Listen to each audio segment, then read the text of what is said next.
Guardian তো এই যে সামনে আপনি কোথায় মা স্কুল যায় না কেন আপনার ছেলে? আমরা বলবো আপনি জানাবেন তারপরে তো।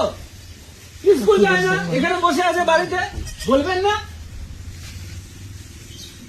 দিনের পর দিন স্কুল যাচ্ছে না, তা আমাকে এসে বলবেন তো আপনারা।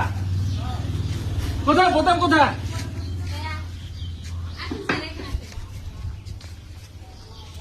আমাকে স্কুল ছেড়ে আসতে হচ্ছে আপনাদের বাড়িতে। আমরা বলছি সব দিন বলি যাই না স্কুলে। এটা তো করতে পারছে এটা কি রাস্তা অপদার্থ হবি? বসেন স্যার, স্কুল যাস না কেন? এই যে বাড়িতে বসে কি করতেছিস? মোবাইল দেখতেছিস? বসে নষ্ট হয়ে যাবে জীবন এভাবে স্কুল যদি না পাঠান। বলছি তো ওর বাবা বসে, আমি বলছি কার কথা শুনছে না। কারো কথা শুনছে না, তো আমার কাছে যাবেন তো আপনারা? আমাকে গিয়ে বলেছেন একবারও? তাহলে আমাকে গিয়ে বলতেন যে ছেলেটা স্কুলে আসতে যাচ্ছে না।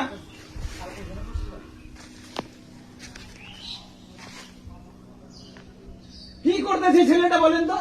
স্কুলে তো ক্লাসে দু একটা পড়া তো শুনতে পারতো।